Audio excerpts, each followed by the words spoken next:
बिस्मिल्लाहिर्रहमानिर्रहीम अस्सलामु अलैकुम वरहमतुल्लाहि वबरकातुहू। जी तो दोस्तों, कैसे हैं आप? सबसे पहले दुरूद पाक पढ़ लें सल्लल्लाहु तआला अलैहि वसल्लम। कमेंट बॉक्स में डन लाजमी लिखिएगा। दोस्तों, कोई भी मुल्क है, उस मुल्क में आने के लिए चंद कैटेगरी के वीजे होते हैं। सबसे पहला वीजा होता है विजिट, दूसरा वीजा होता है वर्क, तीसरा वीजा होता है बिजनेस। यूएई दुबई के अंदर भी कुल कैटेगरी के वीजे हैं। आप 1 मंथ का विजिट वीजा ले सकते हैं, 2 मंथ का विजिट वीजा ले सकते हैं, या 5 ईयर मल्टीपल एंट्री वीजा ले सकते हैं। इसी तरह यहां पर आप आने के लिए कोई वर्क वीजा ले सकते हैं, या आप यहां पर कोई बिजनेस लाइसेंस ओपन करवा सकते हैं। इन पर अलग अलग वीडियोस आएंगी नेक्स्ट, उनका भी वेट कीजिएगा।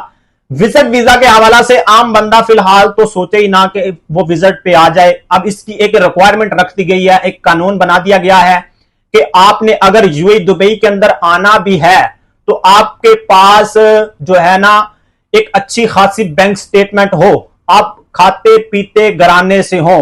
क्योंकि बिफोर बहुत सारी ऐसी मिस्टेक एक दो नेशनलिटी के लोगों ने की हैं कि जिनकी वजह से अब यहां पर एक कानून बन गया है कि यहां पर अब वही बंदा आएगा जो रियल टूरिस्ट है, जो खाते पीते घराने से है, यहां पर आएगा और अपना टाइम गुजारेगा, घूमे फिरेगा और यहां से चला जाएगा। इसी बात को समझने के लिए यह व्लॉग मैं आपके लिए लेकर आया हूं। चैनल को सब्सक्राइब कर लें और अपनी कीमती राय का इजहार कमेंट सेक्शन में कीजिएगा, मैं आपको रिप्लाई लाजमी करूंगा। विजिट वीजा के हवाला से सूरत हाल यह है। अब विजिट के हवाला से आपने थोड़ा सा अंडरस्टैंड कर लेना है कि विजिट का मतलब ही यह होता है कि आपने घूमना फिरना है। आपको अगर यूएई का वीजा मिल जाता है तो आप 7 स्टेट के अंदर जा सकते हैं, कहीं भी घूम फिर सकते हैं, ठीक है।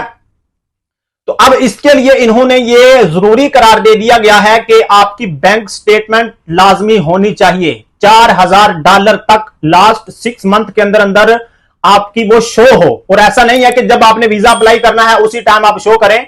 लास्ट 6 मंथ के अंदर अंदर प्रॉपर आपने उतने पैसों का लेना देना किया हो, उसके अंदर बैंक के अंदर डाले हो, फिर निकाले हो, फिर डाले हो, फिर निकाले हो। इस तरह करने से आपकी 14 से 15 लाख रुपया पाकिस्तानी रुपीज में, आप अगर इंडिया से हैं तो उसको अकाउंट कर लें, ठीक है।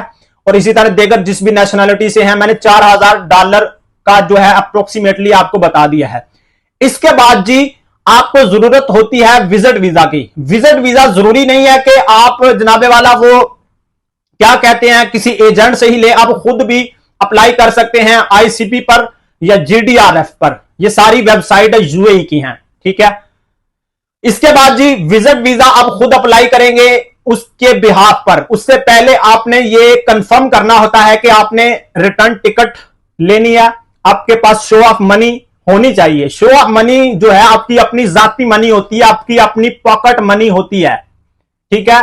वो आपसे एयरपोर्ट वालों ने छीन नहीं लेनी होती, वो आपने इधर आके खर्च करने हैं।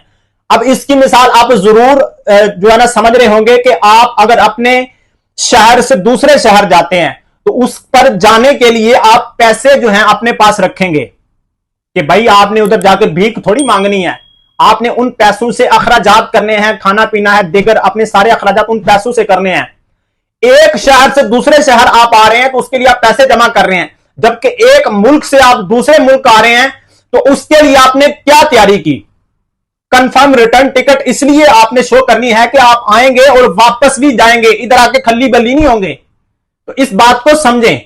अच्छा, इसी तरह रिटर्न टिकट के बाद शो ऑफ मनी के बारे में भी मैंने बता दिया। वो इधर आके आपने खर्चा करना है, इधर आके आपने जो खाना पीना है, मोबाइल के अंदर जो पैकेजेस यूज करने हैं, आपने इधर आके होटल लेना है, एनी वन अदर कोई भी चीज आप खाते पीते हैं तो उन पैसों से ही आपने करना है, ना कि वो इधर की गवर्नमेंट ने आपसे ले लेने हैं। तो ये शो मनी का बेसिकली मकसद होता है।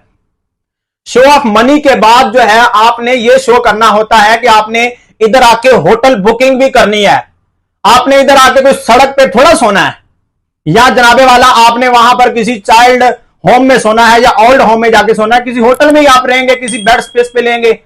तो ये सारी सूरत हाल होती है किसी भी कंट्री में आने के लिए, चाहे कोई भी मुल्क है, एनी वन अदर, पूरी दुनिया का आप कहीं भी जो है ना वो टूर करना चाहते हैं तो आपको ये सारी चीजें रखनी पड़ेंगी। इसीलिए अब इन्होंने कह दिया है कि हर बंदा, हर एरा गरा नत्थु खारा अब इधर नहीं आएगा, वही बंदा आएगा जो रियल टूरिस्ट है, जो इधर आएगा और इधर से आके यहां से चला जाएगा। अब मैं यहां पर यह बात नहीं करना चाहता कि जी विजिट पर आकर आप जो है वो वर्क में इसको कैसे चेंज करेंगे। इस पर भी मैंने व्लॉग्स आपको दिए हैं कि भाई आप अगर वाकई पढ़े लिखे बंदे हैं तो आपका लगेगा वीजा वर्क में चेंज होगा। अब बहुत सारे बंदे ये बात कर रहे हैं कि भाई रिजेक्ट क्या होगा। भाई डेफिनेटली रिजेक्ट होगा अगर आप सारी चीजें पूरी नहीं करेंगे। अब मुझे आप बताएं, अपने ईमान से बताएं, आज तक किसी ने ये सुना हो कि भाई यूरोप के किसी गोरे का वीजा रिजेक्ट हुआ है? कभी भी नहीं हुआ, होगा भी नहीं, क्योंकि वो सारी चीजें पूरी करके आते हैं। कोई पता नहीं होता किधर जाना है, किधर आना है, क्या करना है, बस जिन्हें लाया गली ते ओदे नाल टुर चली, नाला हमसाया बाहर दे मुल्क गया है तो मैं भी जाना है। ये तैयारी हमने की है, जैसे उसने हमें कहा है उस तरह करना है। तो भाई इस तरह नहीं होता। रिजेक्ट इस वजह से ही होता है कि आप सारी अपनी पेपर वर्क नहीं करते। यूरोप जैसा सीन अभी इधर कर दिया गया है। अभी 2025 है, 26 आने वाला है, 2025 का एंड है। पहले वाला सीन भूल जाए जो 2016-17 वाला था, एक पासपोर्ट, एक आईडी कार्ड, एक वाइट बैकग्राउंड पिक्चर पर आपको चंद घंटों के अंदर वीजा मिल जाता था। यहां आपका इधर कोई रिलेटिव है, कोई दोस्त है, वो अपनी गारंटी पर आपको इधर बुलाना चाहता है तो वो बुला सकता है। उसकी सैलरी अच्छी है, 4-5 हजार दिरहम उसकी सैलरी है, तो वो इधर गारंटी आपकी उठाता है, तो डेफिनेटली आप इधर आ सकते हैं। सिंपल इज दिस, ये सूरत हाल है। उम्मीद है जी आज का व्लॉग आपको पसंद आया होगा। नेक्स्ट व्लॉग के साथ फिर मिलेंगे, तब तक के लिए अल्लाह हाफिज।